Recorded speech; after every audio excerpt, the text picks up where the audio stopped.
सांस्कृतिक विविधता को दर्शन कराता हुआ।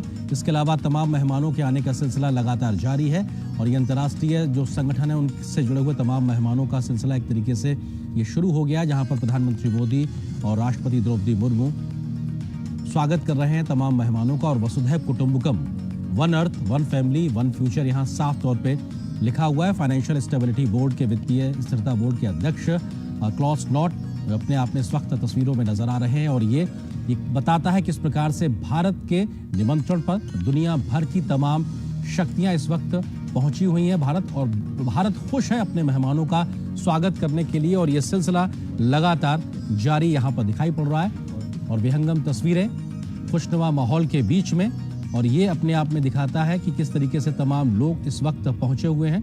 प्रधानमंत्री मोदी और उसके साथ साथ राष्ट्रपति द्रौपदी मुर्मू स्वागत करते हुए तमाम लोगों का, जो लोग इस वक्त वहां पे मेहमान पहुंच रहे हैं। और भारत मंडपम अपने आप में पूरी तरीके से तैयार है मेहमानों के स्वागत के लिए और ये स्वागत सत्कार भारत की एक परंपरा का बड़ा हिस्सा है। और ये भी अपने आप में दिखाता है किस तरीके से लगातार भारत इस बात से अपनी विविधता का मुजाहिरा भी करता है।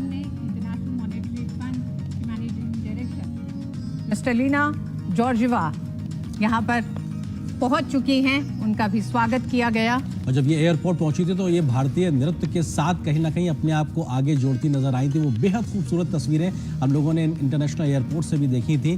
जब क्रिस्टलिना जॉर्जिवा, जो कि IMF की मैनेजिंग डायरेक्टर हैं, वो पहुंची थी, वो स्वागत से अभिभूत नजर आई थी और भारतीयता का जो एक तरीके से प्रदर्शनी वहां पे थी उससे वो अभिभूत थी और उसके साथ खुद को जोड़ने से वो रोक नहीं पाई थी ऋतु। और वो अपने आप में एक बेहद खूबसूरत सी तस्वीरें थी और निश्चित तौर से ये रोशनी इस बात को इशारा करती है कि भारत न सिर्फ खुद को रोशन कर रहा है बल्कि दुनिया को रोशन करने के लिए तैयार और तत्पर नजर आ रहा है।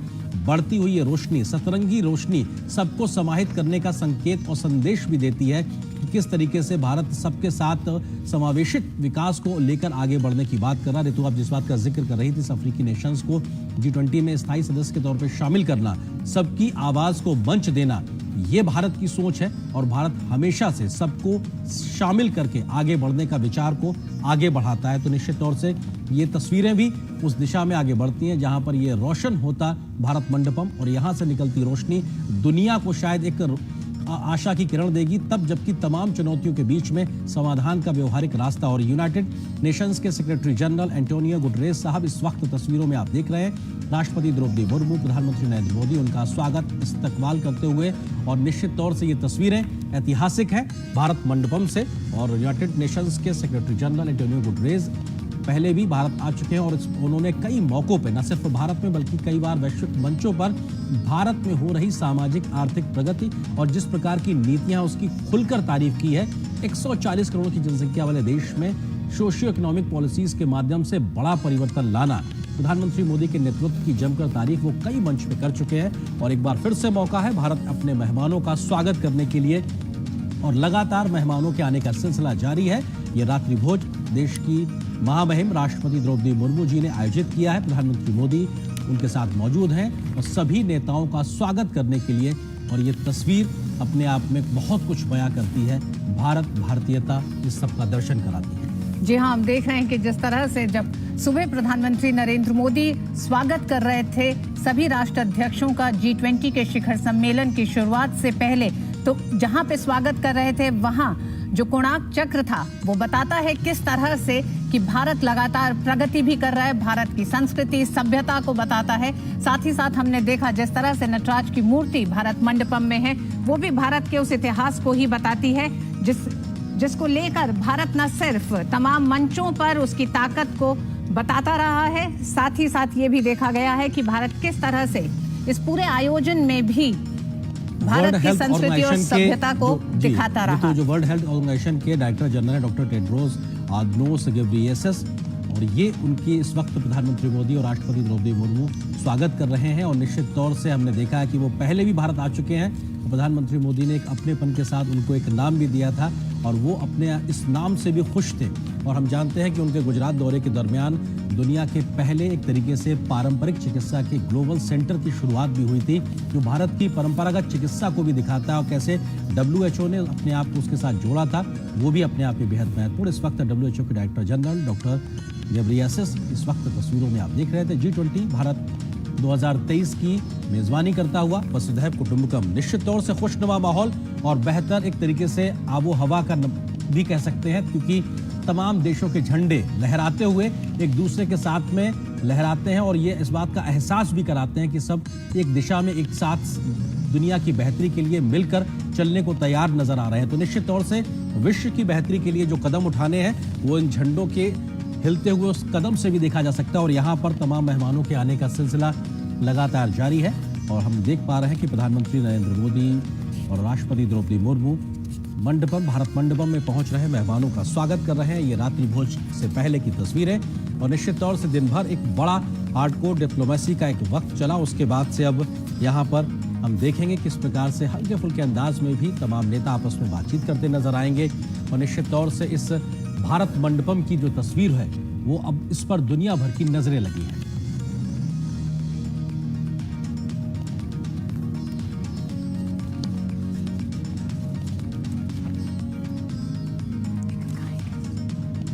और हमारे साथ में दो खास मेहमान भी इस वक्त जुड़े हुए हैं। संजय भट्टाचार्य जी हैं, पूर्व वरिष्ठ राजनीतिक, इस वक्त हमारे साथ में स्टूडियो में। सर बहुत स्वागत है आपका जुड़ने के लिए। इसके अलावा शुभमोय भट्टाचार्य, वरिष्ठ आर्थिक पत्रकार हैं, वो भी हमारे साथ में जुड़े हुए हैं। आप दोनों का स्वागत है।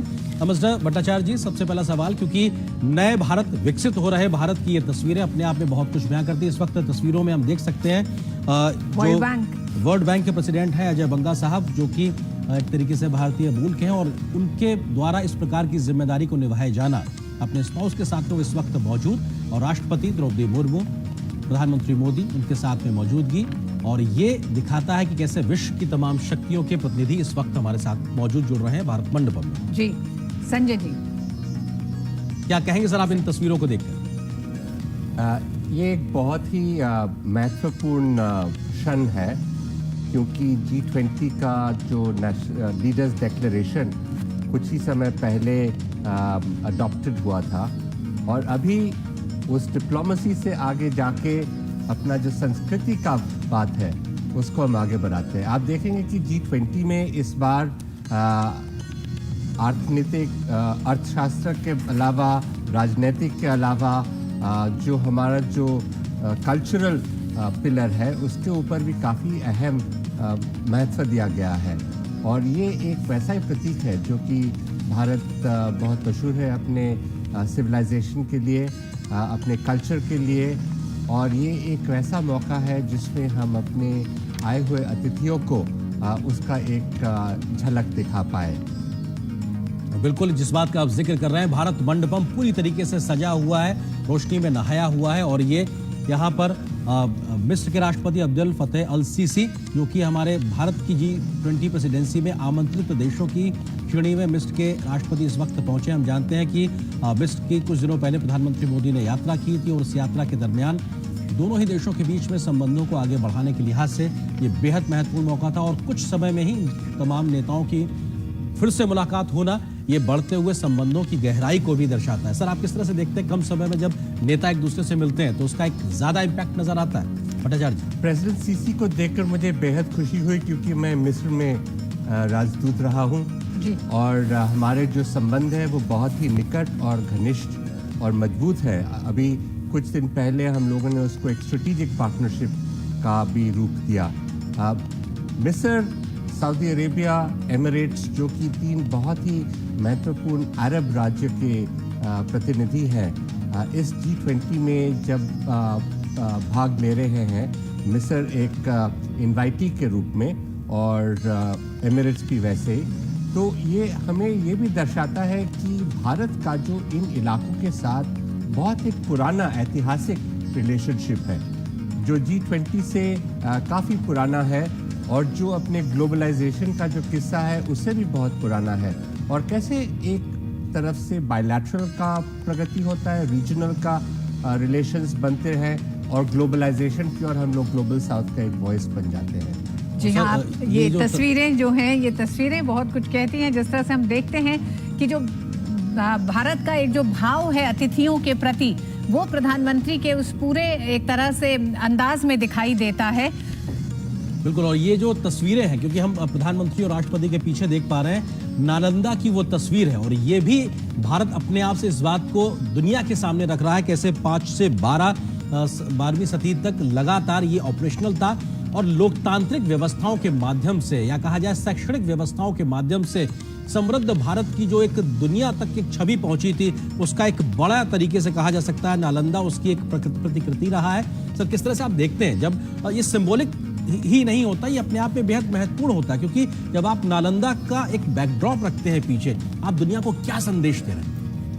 ये आप तो जानते होंगे कि नालंदा शायद विश्व का सबसे पुराना यूनिवर्सिटी रह चुका है जी। नालंदा, विक्रमशिल, तक्षशिला, ये ऐसे यूनिवर्सिटीज थे जहाँ पे देश विदेश से, पूर्व से चीन, जापान, कोरिया, उस इलाकों से, और फिर पश्चिम से जहाँ की अरब देश अभी हैं, वहाँ से लोग यहाँ पे आते थे अध्ययन के लिए।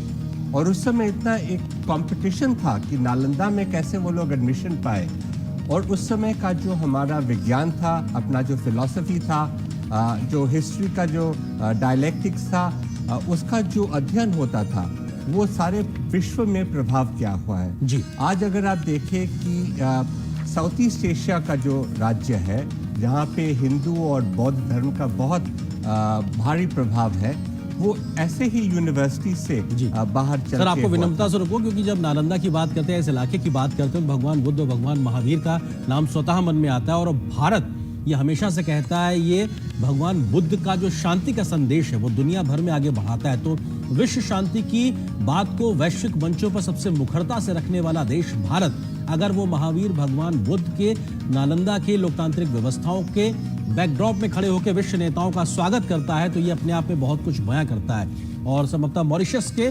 प्रधानमंत्री इस वक्त मौजूद हैं, जिनका वो स्वागत कर रहे हैं, प्रधानमंत्री मोदी और राष्ट्रपति द्रौपदी मुर्मू जी, और निश्चित तौर से ये तमाम विश्व के नेताओं के आने का सिलसिला लगातार जारी है। जगन्नाथ का स्वागत किया जा रहा है, प्रधानमंत्री नरेंद्र मोदी और राष्ट्रपति द्रौपदी मुर्मू। हमारे साथ में शुभमोय भट्टाचार्य जी भी जुड़े हुए हैं। शुभमोय जी, ये भी बहुत महत्वपूर्ण होता है कि जब आप विश्व नेताओं का स्वागत कर रहे हैं, तो आपके पीछे की जो तस्वीर है वो भी एक बड़ा संदेश देती है कि आप आज नहीं, आप कितने पुराने विश्वगुरु रहे हैं, आपने दुनिया को क्या कुछ दिया है। लोकतांत्रिक व्यवस्थाएं आपकी आज की नहीं है, दुनिया में कितनी सदियों पुरानी है। शुभमोय जी। हाँ, बिल्कुल, और साथ में आपकी जो प्रतिष्ठा वो सिर्फ आज ही से नहीं बनता है, वो आपके पुराने चाल चलन वगैरह सब कुछ से बनता है। और ये बहुत बड़ा चीज है कि भारतीय सभ्यता, भारतीय संस्कृति, जिसमें हम लाइफ का, हम खासकर जो इसका जिक्र G20 डिक्लेरेशन में किया गया है, ये लाइफ भारतीय व्यवस्था से कुछ अच्छी तरह से जुड़ा हुआ है कि एनवायरनमेंट, पॉजिटिव एनवायरनमेंट के साथ सस्टेनेबिलिटी मान के हम जो चलते हैं, उनका पूरा कनेक्शन इसी हमारे, यही हमारा धरोहर है। और ये एक बहुत बड़ा चीज है जिसको हमने इस बारी सामने रखने में सक्षम हुए हैं। और ये बहुत बड़ा, आप जैसे कनेक्शन कर रहे थे कि आप पुरानी सभ्यता के साथ नई सभ्यता, नई ऊर्जा, दोनों का मिश्रण एक बहुत बड़ा पहलू होगा। बिल्कुल, और एक बहुत बड़ा पहलू होगा, और कैसे दुनिया के सबसे बड़े कन्वेंशन सेंटर में भारतीयता साफ तौर से दिखाई पड़ रही है, झलक रही है, जहां पे अष्टधातु की मूर्ति के साथ में नटराज की मौजूदगी ये बताती है कि किस प्रकार की स्थितियां, परिस्थितियों के साथ में भारत ने अपने आप को विश्व गुरु के तौर पर स्थापित किया था। उसकी जड़ों में कहीं ना कहीं लोकतांत्रिक व्यवस्थाएं हैं, तमाम ऐसी व्यवस्थाओं के साथ में वो समाहित रहा है, जिसको लेकर दुनिया आज काफी कुछ हासिल करने की कोशिश कर रही, क्योंकि परंपरागत चिकित्सा की बात हो या फिर अपना ज्ञान की बात हो। इस वक्त तस्वीरों में बांग्लादेश की प्रधानमंत्री शेख हसीना, उनका स्वागत करते हुए प्रधानमंत्री नरेंद्र मोदी और उनके साथ में राष्ट्रपति द्रौपदी मुर्मू, और निश्चित तौर से हमारे पड़ोसी मुल्क बांग्लादेश से आई हमारी प्रधानमंत्री शेख हसीना, और ये खुशनुमा तस्वीर। भट्टाचार्य जी, किस तरह से आप देखते हैं आप इसको? ये बहुत ही महत्वपूर्ण है।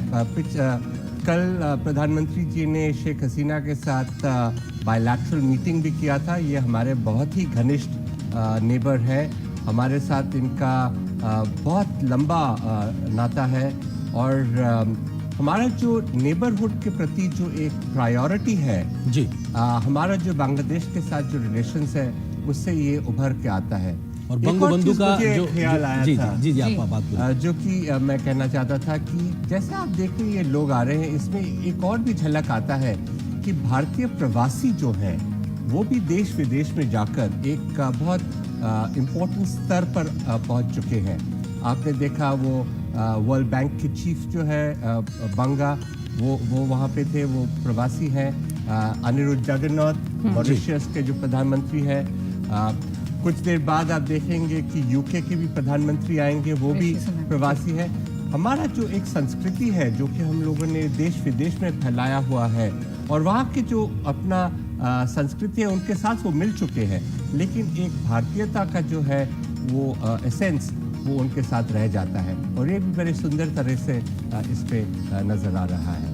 बिल्कुल, और ये अपने आप में तमाम तस्वीरें इस बात को बयां करने के लिए काफ़ी हैं कि कैसे भारत अपनी मेज़बानी में G20 की अध्यक्षता में वैश्विक समस्याओं के समाधान के लिए आगे बढ़ता नजर आया और एक कंसेंसस बनाता नजर आया। शुभमोय भट्टाचार्य जी भी हमारे साथ जुड़े हुए हैं। शुभमोय जी, आपको लगता है कि दिल्ली डिक्लेरेशन को लेकर सहमति बनना ये भी भारत की बढ़ती क्षमताओं को सीधे तौर से दिखाता है? शुभमोय जी।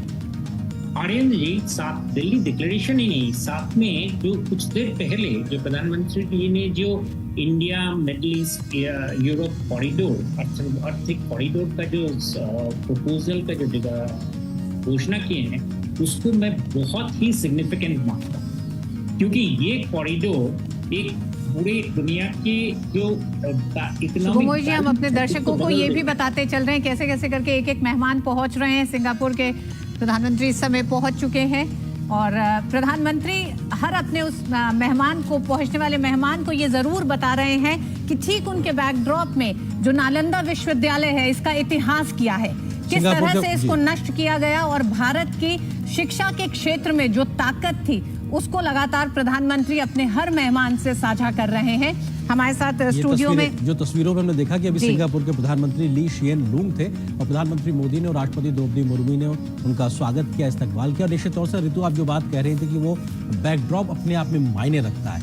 आप एक इतना बड़ा जब इवेंट करते हैं तो आपको भारत की विविधता को दिखाना होता है। G20 की तमाम बैठकों के दरमियान हमने अपने तमाम शहरों में बैठकें की, लेकिन शिखर सम्मेलन दिल्ली में हो रहा है।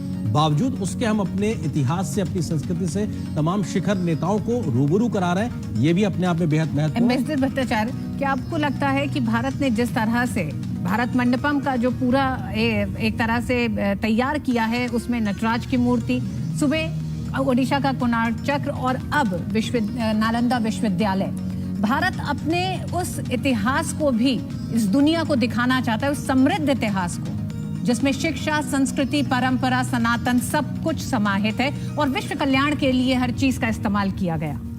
ये G20 का जो प्रोसेस हुआ है, ना सिर्फ शिखर सम्मेलन, लेकिन इससे पहले भी जितने सारे मीटिंग्स हुए हैं, इसमें बहुत सारे अनोखे रूप नजर आए हैं पहली बार। और ये भारत ने इसको दिखाया है कि हमारा जो डेमोक्रेटाइजेशन है अपने देश में, एक जो स्पिरिट ऑफ इंक्लूजन है, हमारा जो इंक्लूसिव डेवलपमेंट है, हमारा जो पार्टिसिपेशन है, वो चाहे युवा का हो, नारी का हो, ये सब अपना हम G20 में सारे विश्व में फैलाना चाहते हैं, और ये एक मिसाल के उदाहरण के तौर पे हम दिखा रहे हैं।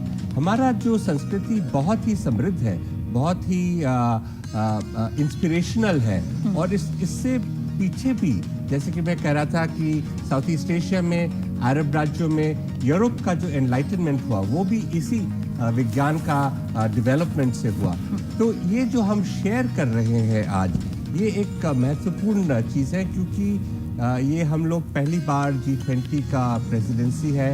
एक जो निराशा का दौर था कोविड की वजह से, इकोनॉमिक सिचुएशन में डाउनटर्न के वजह से प्रगतिशील देशों में, उसमें हम एक होप की आशा, एक आशा का एक किरण दिखा रहे हैं, और इसमें ये सब बहुत महत्व रखते हैं। हमारा जो प्राचीन संस्कृति है, हमारा एम्पावर्ड जो सिटीजन्स है, हमारा जो एस्पिरेशंस है, और उसको हम कैसे एक ग्लोबलाइज्ड वर्ल्ड, एक ग्लोबल साउथ का एक वॉइस की तरह हम लोग डेवलप करें, ये बहुत प्रभावशाली रहेगा। बिल्कुल, ये बहुत प्रभावशाली है। और बदलते भारत जी भी हमारे साथ में जुड़े हुए हैं। शुभमोय जी, आप India middle east European union corridor का जिक्र कर रहे थे। ये एक महज फिजिकल कॉरिडोर नहीं होगा, बल्कि कनेक्टिविटी के बढ़ाने के लिहाज से, संबंधों को भी, पीपल टू पीपल कॉन्टेक्ट को बढ़ाने के लिहाज से भी एक बड़ा परिवर्तन लेकर आने जा रहा है। शुभमोय जी, बिल्कुल। और इसको अगर आप हर पहलू में देखें, ये वाला जो कॉरिडोर जिसकी बातें हुई है, ये मैं इसीलिए कह रहा हूँ क्योंकि इसमें मेजबान भारत, साथ में सऊदी अरेबिया, अमेरिका राष्ट्रपति जो बाइडेन, हर तीनों का प्रेजेंस में ये कॉरिडोर का अनाउंसमेंट एक और दूसरा किसी प्रोजेक्ट से कहीं ज्यादा है, क्योंकि इसमें एक इकोनॉमिक अलायंस का, आपने कहा, बिल्कुल कहा कि लोगों को साथ में आने का ये भाव विनिमय, कल्चर वगैरह बहुत सारी चीजों का, और उसके पूरे सबके पीछे सशक्त एक आर्थिक बुनियाद जो कनेक्टिविटी का जो तैयार हो रहा है, ये इसके जो हर स्टेप्स हैं वो आने वाले दिनों में हमको दिखेंगे। और मैं समझता हूँ क्योंकि इसके पहले कुछ और कॉरिडोर्स की बात हुई थी हमारे प्रतिवेशी राज्यों वगैरह ने, जो जिसकी वजह से दुनिया में काफी डिस्टर्बेंस आया था, उसको काउंटर करते हुए ये कॉरिडोर की जो घोषणा है, मैं मानता हूं कि दिल्ली डिक्लेरेशन के साथ साथ इसका भी बहुत बड़ा अहमियत है, क्योंकि इससे आप अगर इसका कल्पना कीजिए, अगर हम रेल लिंक की ही बात करें या फिजिकल कोई भी कॉरिडोर की बात करें, तो ये किन देशों के बीच में से जा रहा है और उससे भारत क्या मैसेज, क्या संदेश दे रहा है दुनिया को कि this is not the era of war जी, उसका एक बहुत बड़ा सशक्त रूप में देशों को अपने कोऑपरेशन के लिए हाथ बढ़ाना पड़े। तो मुझे तो लगता है कि ये इसकी घोषणा का जो हर स्टेप्स होंगे, इसके हर बिंदु में इतने सारे इन्वेस्टमेंट्स वगैरह के छवि आएंगे कि वो पूरी दुनिया के, जैसे मैं कह रहा था कि पूरी दुनिया की अर्थव्यवस्था के लिए ये अभी थोड़ी देर पहले संजय जी बोल रहे थे कि इस पूरे हताशा का जो माहौल था, उसको बदलने में ये बहुत बड़ा कामगार कदम सिद्ध हुआ। जी बिल्कुल। और मेहमानों के आने का सिलसिला लगातार जारी है, और ये आप देख सकते हैं कि भारत मंडपम में रात्रि भोज के आयोजन के समय प्रधानमंत्री मोदी और राष्ट्रपति द्रौपदी मुर्मू विश्व नेताओं का स्वागत करते हुए, और ये एक मौका है भारत की समृद्ध विरासत के साथ भी रूबरू कराने का। परिचय सिर्फ उस लिहाज से नहीं जहां पे दो देशों के नेता मिल रहे हैं, बल्कि दो देशों की संस्कृतियों को भी आपस में जोड़ने के लिहाज से बेहद महत्वपूर्ण। और वसुधैव कुटुंबकम का पीछे लिखा हुआ मंत्र अपने आप में बहुत कुछ बयां करता है। मिस्टर भट्टाचार्य जी, आपको लगता है कि अफ्रीकन यूनियन को एक स्थायी सदस्य के तौर पे भारत की प्रेसिडेंसी में शामिल कराना एक इतिहास लिखा गया, क्योंकि भारत की ये प्रयास था। और एक यूनियन आप भले ही कह दें, लेकिन वो 54-55 देश हैं और कितनी बड़ी आबादी है, उसको एक ऐसा मंच देना जहां पे वो विश्व के साथ में बैठ के बात रख सकता है। आपको लगता है कि इंक्लूसिव ग्रोथ की जब बात की जाती है या सबकी बात को मंच देने की जब बात भारत करता है, उसका एक उदाहरण या जीवंत उदाहरण आज देखने को मिला, इतिहास लिखा गया? ये G20 दो चीज के लिए बहुत महत्वपूर्ण रहेंगे। पहला ये है कि ये एक डेमोक्रेटिक इंक्लूसिव अप्रोच रहा है। जैसे कि हम लोग जब आमंत्रण किया देशों को, हम लोगों ने 9 इमर्जिंग देश, अपने नेबरिंग कंट्रीज को आमंत्रण किया G20 के मीटिंग्स में भाग लेने के लिए। और अब ये जो अफ्रीकन यूनियन का जो परमानेंट इंक्लूजन हुआ है G20 में, ये सबसे महत्वपूर्ण है, क्योंकि अफ्रीका एक ऐसा कॉन्टिनेंट है जो कि एक्चुअली हमारे विश्व का भविष्य के लिए बहुत इम्पोर्टेंट है। और अफ्रीका ये ऐसा भी कॉन्टिनेंट है जो कि सबसे निग्लेक्टेड है। तो हमारे भारत के नेतृत्व में जो अफ्रीकन यूनियन को इस संगठन में शामिल करना, मेरे ख्याल में ना सिर्फ G20 के लिए, ना सिर्फ अफ्रीकन यूनियन के लिए, लेकिन हमारे विश्व के भविष्य के लिए बहुत महत्वपूर्ण है। जी शुभमोय जी, आपको लगता है कि अफ्रीका कॉन्टिनेंट में भारत की देर से पहुंचने की बात को लेकर या कुछ अन्य देशों की पहले पहुंचने की बात को लेकर कई प्रकार की चर्चाएं लगातार होती रही, लेकिन भारत के इस प्रयास से आपको लगता है कि भारत की मौजूदगी पूरे कॉन्टिनेंट में एक और मजबूती के साथ अब देखने को मिलेगी, एक बदले हुए परिदृश्य में देखने को मिलेगी? खासकर अभी इसके कुछ दिनों पहले प्रधानमंत्री मोदी जी ने दक्षिण बोल के एक नया आयाम का घोषणा किए थे, जिसमें उन्होंने बताया था कि वो किस तरीके से ग्लोबल साउथ के जो देश हैं उनके बीच में आपसी तालमेल, आपसी नॉलेज शेयरिंग का जो एक माहौल तैयार होगा, उसका कैसा रूपरेखा वो चाहते हैं। और उसके साथ अगर आप देखें कि अफ्रीकन यूनियन को G20 में शामिल करने से वो सारी चीजें एक साथ होते हैं कि यानी कि ये कोई जिसे कहते हैं लेंडर और बोरोवर का रिलेशनशिप नहीं है, ये डेवलपमेंट कॉम्पैक्ट, यानी कि सारे देश एक साथ में अपने अपने शक्ति को पूरा इस्तेमाल करते हुए आगे चले। जैसे दिल्ली डिक्लेरेशन में एक बहुत बड़ा इंपॉर्टेंट स्टेटमेंट जो दिया गया उसमें कि चॉइस ये नहीं होना चाहिए कि क्लाइमेट के जूझने के लिए देश गरीबी और क्लाइमेट फाइट के बीच में फंस जाए, बल्कि ये कि उनके डेवलपमेंट में हम बाकी सारे देश साथी बने, उनके साथ जुटाएं।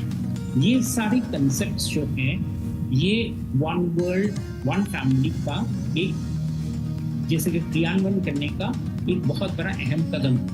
तो इसके लिए जो जिसका जिक्र कर रहे थे कि अफ्रीकन यूनियन को साथ में लाने का और उनकी जो जरूरत है उनको हाई टेबल में सामने लाने का ये बहुत बड़ा स्टेप है। एक चीज की तरफ मैं आपका ध्यान इसमें आकर्षित करूंगा कि बहुत बार कहा जाता है कि G20 और UN के बीच में क्या संबंध है, पारस्परिक संबंध है। G20 का महत्व इसमें है कि G20 में दुनिया के सबसे बड़े देश जो हैं 19 देश अभी अफ्रीका यूनियन जुड़ गए हैं, जो 19 सबसे बड़े देश हैं, ये एक साथ में इनके लीडर्स एक साथ में बैठ के बात करते हैं हर साल। तो इनकी जो डिसीजंस होते हैं, इनकी जो पारस्परिक जो संबंध होते हैं वो काफी सिग्निफिकेंट होता है। और इसीलिए ये चीज यूनाइटेड नेशन से काफी थोड़ा बहुत हटके है मैं कहूँगा, क्योंकि यूनाइटेड नेशंस में इस तरीके से, हालांकि सोचा ये गया था कि यूनाइटेड नेशंस में बहुत सारे लोग आएंगे, सारे लीडर्स आएंगे, एक साथ में बैठेंगे, लेकिन वो हो नहीं पा रहा है बहुत सारी वजह से। लेकिन ये यहाँ पे जो फास्ट डिसीजन मेकिंग का एक जो परंपरा शुरू हुआ है और हर बारी क्राइसिस में 2008 से लेकर हम देख रहे हैं जी कि G20 एक निर्णायक के रूप से सामने आ रहा है दुनिया में, अर्थव्यवस्था को, दूसरी सारी चीजों को, कोविड के समय में जैसे हेल्थ इमरजेंसी को संभालने के लिए, या उसके बाद जैसे अभी ये जो रशिया यूक्रेन वॉर हुआ वहाँ पे दिशा देने के लिए इस बारी के डिक्लेरेशन में, ये सब चीजें बहुत मायने रखती हैं। मैं खासकर आपको आकर्षित करूंगा कि इस बारी का जो डिक्लेरेशन है उस डिक्लेरेशन में कोई फुटनोट या कोई अपेंडिक्स डिसेंडिंग नोट्स नहीं है। ये बहुत बड़ा चीज है इस बारी दुनिया में। जी, ये आप बहुत महत्वपूर्ण बात करें, डिसेंडिंग नोट्स नहीं है और कंसेंसस भारत के निगोशिएशन कैपेबिलिटीज को भी दिखाता है कि तमाम डिफरेंसेस के बाद भी प्रधानमंत्री ने कहा ना कि ग्लोबल डिस्ट्रस्ट वाली एक तरीके से स्थिति आती है जहां पर विश्वास की कमी देखने को मिलती है, लेकिन ग्लोबल ट्रस्ट डेफिसिट की जो उन्होंने बात की उसको दूर करने की जो बात की जा रही है। एम्बेसडर भट्टाचार्य, हम देखते हैं मल्टीलैटरल फोरम्स जब होते हैं और पिछले कुछ दिनों में बदलती जियोपॉलिटिक्स के तहत हमने देखा कि उनकी प्रासंगिकता पे भी सवाल हो रहा है, साथ ही साथ वो कुछ बहुत बड़े निर्णय लेने की तरफ कुछ अड़चन दिखाई दे रहे हैं, जिसका कारण बन रहा है जियोपॉलिटिक्स।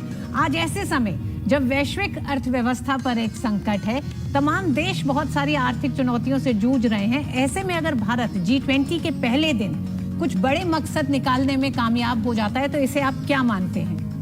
देखिए, मल्टीलैटरल इंस्टीट्यूशंस जो है आज के दिन पे, वो ज़्यादातर जो UN और उसके बॉडीज़ हैं वो दूसरे महायुद्ध के बाद बने हुए थे और वो 20वीं सदी के जो परिस्थिति थे उसके अनुसार बनाए गए थे। आज 21वीं सदी में हालात बहुत बदल चुके हैं, ग्लोबल साउथ का एक बहुत अहम रोल बन चुका है। इमर्जिंग नेशंस जो है जैसे कि इंडिया इनका रोल ग्लोबलाइजेशन में और ग्लोबल डिसीजन मेकिंग में बहुत बढ़ चुका है। लेकिन वो मल्टीलैटरल प्लेटफॉर्म का जो डिसीजन मेकिंग है, चाहे वो यूएन हो या वर्ल्ड बैंक IMF हो, उस पर पूरी तरह से रिफ्लेक्टेड नहीं है। इसीलिए हम लोग बहुत दिन से कह रहे थे कि उनमें भी रिफॉर्म्स लाने की आवश्यकता है। G20 का भी आप अगर शुरुआत देखें, वो G7 से G20 बना था, और इसलिए बना था क्योंकि G7 वो फाइनेंशियल क्राइसिस, इकोनॉमिक क्राइसिस जो हो रहे थे 20वीं सदी के एंड में, उनको वो सही करने के लिए सक्षम नहीं थे। और उन्होंने रियलाइज किया था कि जो इमर्जिंग नेशंस है, इमर्जिंग इकोनॉमीज है, उनके साथ उनको मिलना चाहिए। तो ये एक जो सहयोग का जो दौर शुरू हुआ था, ये अभी जो, क्योंकि हम ग्लोबल साउथ के मेन प्रतिनिधि है इंडिया, और हम लोग इस ग्लोबल साउथ को हम लोग एक नए तरह से एक वॉइस दिया है। प्रधानमंत्री जी ने voice of global south summit किया था, जिसमें 125 देशों ने भाग लिया था। उसका जो निष्कर्ष निकला, उसको आज हम भारत के तौर से G20 के सामने उसको सामने रखा, तो ग्लोबल साउथ का एक वॉइस बना। इसलिए मल्टीपोलैरिटी जो बन चुका है वो एक हकीकत है, लेकिन मल्टीलैटरलिज्म जो है उसके अनुसार अभी तक नहीं बदला है। तो ये अभी फ्लक्स का सिचुएशन है, अभी बदलाव का सिचुएशन है, जहां की मल्टीपोलैरिटी से पुश हो रहा है कि ग्लोबल साउथ, बाकी इमर्जिंग नेशंस जो है, उनका वॉइस का अहमियत दिया जाए, और मल्टीलैटरलिज्म को उसके अनुसार बदलना है, रिफॉर्म करना है। ये बहुत ही इंटरेस्टिंग सिचुएशन है। और इस वजह से आज जो इंडिया का प्रेसिडेंसी है, सबसे महत्वपूर्ण हम कहेंगे ऑर्गेनाइजेशन जो कि G20 जर्मनी के चांसलर ओलाफ शोल्ज साहब इस वक्त यहाँ पे आप देख सकते हैं उनको, और निश्चित तौर से भारत और जर्मनी के संबंधों के लिहाज से कहा जाए तो बेहद महत्वपूर्ण है, क्योंकि और इस वक्त प्रधानमंत्री चांसलर साहब को इस बात का जानकारी देते हुए कि पीछे आपके बैकड्रॉप में क्या है, और ये निश्चित तौर से नालंदा की ये तस्वीर अपने आप में बताने के लिए बहुत कुछ काफ़ी अपने आप में बयां करती है कि किस तरीके से भारत सदियों पुराना एक विश्व गुरु का जो उसको तमगा मिला हुआ है वो ऐसे ही नहीं है। लोकतांत्रिक जड़ें मजबूत रही हैं, तमाम प्रकार की एक परिस्थितियां ऐसी रही हैं जिसकी वजह से आज भारत को इस मुकाम तक लाने में उसकी लोकतांत्रिक जड़ों का एक बड़ा रोल है। बिल्कुल हरेंद्र, और नालंदा विश्वविद्यालय अगर ये बताता है कि कितनी समृद्ध भारत की शिक्षा पद्धति रही एक लंबे समय तक, और ये भी बताएगा कि इतिहास में किस तरह से बहुत सारे ऐसे प्रतिष्ठानों को नष्ट किया गया है, नष्ट करने के कारण क्या रहे हैं, और उसके बाद भारत की ये ताकत रही है कि वो एक बार फिर उसी तरह से उठकर आज की तारीख में जब 2047 में विकसित राष्ट्र होने का भारत एक संकल्प लेता है, तो किस तरह से उसको लेके आगे बढ़ रहा है। एम्बेसडर भट्टाचार्य, हम बात कर रहे थे G20 में जो आज का दिन रहा, उसमें जो तमाम सफलताएं सामने आई हैं, इकोनॉमिक कॉरिडोर जो लॉन्च किया गया है, क्या आपको लगता है कि दुनिया के तमाम ऐसे दो देश इस समय बहुत से आर्थिक चुनौतियों से जूझ रहे हैं, जिसमें कर्ज का संकट और उस जाल में फंसने का एक डर, और कुछ देश ऐसे जो फंस चुके हैं, उनके निकलने के रास्ते के तौर पर भी इस मंच ने, क्योंकि ये आर्थिक मोर्चे का एक पूरा ये मंच है, तो उसने एक समाधान निकाला है। साथ ही साथ प्रधानमंत्री ने जब कहा कि कनेक्टिविटी विभिन्न देशों के बीच आपसी व्यापार को तो बढ़ाती है, विश्वास को भी बढ़ाती है, लेकिन इसमें यह ध्यान रखना होगा कि तमाम देशों की संप्रभुता और अखंडता का सम्मान किया जाए, फाइनेंशियल वायबिलिटी को प्राथमिकता देना, उन्होंने कहा। प्रधानमंत्री ने बहुत स्पष्ट रूप से कहा था कि जैसे हम लोगों ने कोविड को ओवरकम किया है, वैसे ही हम बाकी सब जो समस्या है उनको भी हम ओवरकम कर सकते हैं, लेकिन ये जो ट्रस्ट डेफिसिट है उसको हमें पहले संभालना होगा। और इसके वजह से बहुत सारे जो इनिशिएटिव्स हैं, दो आपने इसका जिक्र किया, एक जो इकोनॉमिक कॉरिडोर जो कि मिडल ईस्ट से जा रहा है, ये बहुत महत्वपूर्ण है। शुभमय का जो राय था उससे मैं पूरी तरह सहमत हूँ कि ये एक बहुत इम्पोर्टेंट स्टेप है। अभी जो आप देखते हैं कि एनर्जी सिक्योरिटी की ओर से मिडल ईस्ट का रीजन्स बहुत ही इम्पोर्टेंट है, और अगर हम आगे डेवलपमेंट की ओर चले, सस्टेनेबल डेवलपमेंट की बात करते हैं, तो ये इकोनॉमिक एनर्जी सिक्योरिटी का जो अहम रोल है उसको और कंसोलिडेट करना चाहिए, उसमें और एफिशिएंसी लाने की ज़रूरत है। और ये जो कोलैबोरेशन हो रहा है भारत के बीच और मिडल ईस्ट और आगे जाके यूरोप और वेस्टर्न प्रांतों की ओर, ये बहुत जापान के इम्पोर्टेंट है। प्रधानमंत्री फुमियो किशिदा, और ये बहुत महत्वपूर्ण है क्योंकि उनके साथ में उनकी जो बेटर हाफ है वो अपने आप में भारतीय परिधान में नजर आ रही है। ये तो शायद आप बता पाएंगे ये कौन सी साड़ी है जो उन्होंने पहनी हुई है? निश्चित तौर ये से शायद बहुत ही सुंदर कांचीवरम साड़ी लग रहा है, लेकिन आपको शायद पता होगा कि किशिदा का भारत के साथ बहुत पुराना रिश्ता है। वो यहाँ पे बहुत बार आ चुके हैं। उनके जो ग्रैंडफादर थे वो भी यहाँ पे आ चुके थे, और भारत के साथ उनका बहुत गरीब रिश्ता था। एक जज पाल हुआ करते थे जिन्होंने एक राय निकाला था दूसरे महायुद्ध के बाद, जिसमें उन्होंने एक डिसेंटिंग वॉइस किया था, और वो एक नेशनल हीरो माना जाते हैं जापान में। और किशिदा का फैमिली इसमें भी कुछ बेनिफिशियरी है। वो भारत के साथ और प्रधानमंत्री के साथ उनका बहुत ही पर्सनल रिलेशनशिप है। सर ये जो तस्वीर थी, हाँ, जो सुबह का जो मतलब वो जो पूरा माहौल था जिसमें बड़े सख्त और बड़े फैसले लेने थे, बड़ी वैश्विक चुनौतियां थी, लेकिन अब ये जो दृश्य हमें लगातार दिखाई दे रहे हैं, हमने कई राष्ट्राध्यक्षों और उनके साथ उनकी स्पाउसेस को देखा कि वो भारतीय परिधानों में दिखाई दे रही हैं, और ये जो एक अंदाज इस समय का है कितना महत्वपूर्ण होता है ऐसे मंचों पर जब अंतर्राष्ट्रीय इस तरह के समिट होते हैं, सम्मेलन होते हैं, उसमें इस शाम के इस रात्रि भोज की क्या भूमिका रहती है? आपने देखा होगा बहुत लोग नमस्ते भी कर रहे हैं। ये कोविड के दौरान हैंडशेक से नमस्ते का शिफ्ट जो है बहुत ही प्रोनाउंस्ड था, और इंटरनेशनल गैदरिंग्स में जिनीवा में, न्यूयॉर्क में आप अक्सर देखते हैं कि आजकल लोग नमस्ते करते हैं हैंडशेक के बजाय। ये भारत का एक और दान है, क्योंकि हमारा जो एक सभ्यता है उसको हम जैसे ही शेयर करते हैं बाकी लोगों से, वो उससे प्रभावित होते हैं। चाहे वो योग हो या आयुर्वेद, चाहे वो नमस्ते हो या अपना जो फिलॉसफी हो। हम कहेंगे कि आज का जो चर्चा हुआ दिन भर, जिसमें आप कह सकते हैं कि हाँ टफ नेगोशिएशंस था, लेकिन एक जो सहयोग का जो स्पिरिट था वो बहुत स्पष्ट नजर आया, और हमने देखा कि सब ने मिलकर एक बहुत ही शानदार डिक्लेरेशन का घोषणा किया है।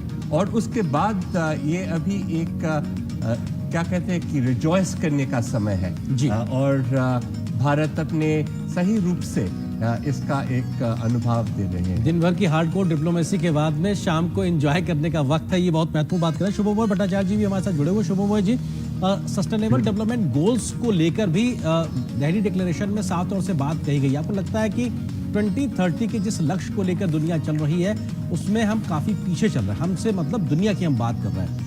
ऐसे में एक बार फिर से विश्व मंच से इस बात को रेखांकित किया जाना भारत की ओर से, और ज्यादा पुरजोर तरीके से उस बात को रखना, आपको लगता है कि दुनिया की प्राथमिकताओं में इस दिशा में और तेजी से कदम आगे बढ़ते नजर आएंगे? क्योंकि भारत का ट्रैक रिकॉर्ड इस दिशा में बहुत बेहतर है, तमाम अन्य इवन विकसित देशों के माध्यम से भी अगर बात की जाए तो। बिल्कुल, और अब देखेंगे दिल्ली डिक्लेरेशन में कई अहम पैराग्राफ्स सस्टेनेबल डेवलपमेंट गोल्स के बारे में जिक्र करता है, और साथ में चिंता भी जताता है कि हम मध्य अभी 2030 पहुंचने में 2023 में पहुंच गए हैं, यानी almost middle of the decade है। और मैं उसी डिक्लेरेशन से ही पढ़ रहा हूँ, और जिसमें चिंता जाहिर किया गया है कि अभी भी एसडीजी के बहुत सारे गोल्स में आशानुरूप प्रोग्रेस नहीं हुआ। ये एक साधारण इस तरह के डॉक्यूमेंट्स में इस तरह के चिंता का बयान इस तरीके से नहीं किया जाता है, लेकिन ये करना, और फिर से वही बात है कि ये G20 का प्लेटफॉर्म है जहाँ पे this sort of the highest decision making body दुनिया में, तो इसके तरफ से ये चिंता जताना एक अपने आप ही दर्शाता है कि इसको कितना प्रमुखता दिया गया है, इसको कितना आगे अग्रसर होने के लिए कितने सारे स्टेप्स लिए गए हैं। इसलिए अगर आप देखेंगे कि आगे ये डिक्लेरेशन के चलते बहुत सारे पैराग्राफ्स में सस्टेनेबल डेवलपमेंट के जो पहलू हैं, सस्टेनेबल डेवलपमेंट गोल्स के जो टारगेट्स हैं, जो जिन देश जिस एजेंसीज को काम करना है उन पर जोर दिया गया है, उन पर आग्रह किया गया है कि वो अपना काम को और आगे बढ़ाए और फुर्ती से काम करे, ताकि सस्टेनेबल डेवलपमेंट गोल्स के जो टारगेट्स हैं, और खासकर वो इतना जरूरी है क्लाइमेट चेंज के समय में, कि एक तरफ तो क्लाइमेट चेंज के चलते ही बहुत सारे मुश्किलात दुनिया को सामने करना पड़ रहा है, उसके ऊपर अगर सस्टेनेबल डेवलपमेंट गोल्स के जो टारगेट्स हैं, यानी कि जो एग्जिस्टिंग जो कमियां हैं दुनिया में, जिसका जिक्र शुरुआत में ही किया गया, पॉवर्टी का, इनइक्वालिटी का, जेंडर इश्यूज का, इन सारी चीजों बिंदुओं का, इन सभी में जो कमियां हैं, तो वो अगर उनको अगर ठीक नहीं किया जाए तो दुनिया के लिए बहुत बड़ा चैलेंज बन जाता है। और चूंकि हम लोग, जैसे हम अभी इस वक्त जो बात कर रहे थे कि G20 दिशा निर्देश करने के लिए दुनिया में इससे बड़ा मंच नहीं है। हालांकि G20 कोई बाइंडिंग डिक्लेरेशन नहीं देते हैं, एक इंडिकेशन देते हैं, लेकिन वो इंडिकेशन ही काफी है, क्योंकि इंडिकेशन अगर महत्वपूर्ण नहीं होते तो इन सारे देशों के जो लीडर्स हैं वो इस तरह के मंच पे अपने साथ खुद नहीं आते। तो ये कहना कि सस्टेनेबल डेवलपमेंट गोल्स के जो टारगेट्स हैं उन पर दुनिया कुछ हद तक भटक गया है, और ये सारे शब्द उसमें इस्तेमाल किया गया है कि वी हैव स्ट्रेड, ये सारे शब्द ये बताता है कि इसको कितना गंभीरता से इसको लिया गया, कितना इस बारे में सोचा गया है, और कितना इस पर अमल करने के लिए दुनिया के देशों को किस तरह के कदम उठाने चाहिए, उन पर ध्यान दिया गया है। मैं कहूँगा कि ये बहुत बड़ा डायरेक्शन है, फाइंडर है दुनिया के लिए, क्योंकि इन सभी चीज़ों पर कुछ जैसे कहते हैं जो इमीडिएट ज़रूरतें थी, जो इमीडिएट जो प्रॉब्लम्स थे पिछले कई सालों के, उनके चलते इन सभी चीज़ों से जो इन तरफ जो प्रगति है उसका जोर काफ़ी कम हो गया है। और इसीलिए दिल्ली डिक्लेरेशन में, डॉक्यूमेंट में इनका इस तरीके से बड़ी डिटेल में इनके बारे में वर्णन, इनके बारे में क्या क्या कदम उठाने चाहिए, उसका प्रिस्क्रिप्शन, इन सारी चीज़ बहुत ज़रूरी है। एक्चुअली मैं ये कहूँगा कि दिल्ली डिक्लेरेशन की ये इस बारे के जो डॉक्यूमेंट है वो अपने आप में काफ़ी सिग्निफिकेंट डॉक्यूमेंट है दुनिया के लिए। संजय भी जिसका जिक्र कर रहे थे कि इस बार का जो डॉक्यूमेंट है वो डॉक्यूमेंट ये बताता है कि बहुत सारे शॉर्ट स्टेप्स के बाद, पहले काफ़ी सालों बाद एक दुनिया को फिर से एक डायरेक्शन फाइंडर के हिसाब से ये डॉक्यूमेंट सामने आया। ये सिर्फ एक देश या दूसरे देश का, रूस के विदेश मंत्री सर्गेई लावरोव इस वक्त तस्वीरों में नजर आ रहे हैं, जहां पर प्रधानमंत्री मोदी उनका स्वागत करते हुए। निश्चित तौर से हम जानते हैं कि रूस के राष्ट्रपति इसमें शामिल नहीं हो रहे, उनके माध्यम से ये फैसला लिया गया था, लेकिन विदेश मंत्री के तौर पर सर्गेई लावरोव इस वक्त तस्वीरों में आपको नजर आ रहे हैं। हमने देखा था कई अन्य वैश्विक मंचों पर भी, ब्रिक्स में भी राष्ट्रपति पुतिन की जगह वहां पर लावरोव साहब भी मौजूद थे। शुभमोय जी, आपकी बात को पूरा करें। हाँ, तो इस SDG का जो डिस्क्रिप्शन, मैं कहता हूँ कि दिल्ली डिक्लेरेशन का जो अहमियत है वो दोनों अभी तो हम जिक्र कर रहे हैं, बहुत सारी उनकी चीज़ों को लेकर हम आगे देखकर खुश होते हैं। मैं ये कहूँगा कि इस डिक्लेरेशन का महत्व अभी और भी ज़्यादा बिल्कुल होता नजर आएगा। बिल्कुल सर, मैं आता हूँ आपके पास। संजय भट्टाचार्य जी, आपसे एक रिएक्शन लेंगे, क्योंकि सर्गेई लावरोव साहब को हमने देखा पुतिन साहब की जगह। किस तरीके से आप देखते हैं इस पूरे भू राजनीतिक स्थितियों के बीच में, हमारी मेजबानी के बीच में, तस्वीरों को? आप जानते हैं कि ऐसे जो इंटरनेशनल गैदरिंग्स होते हैं, चाहे वो G20 हो या पहले ब्रिक्स हुआ था, हर एक देश अपना जो कौन प्रतिनिधि होगा वो खुद चुनते हैं और उसका हम पूरा सम्मान करते हैं। और सर्गेई लावरोव तो भारत का बहुत ही पुराना मित्र भी है।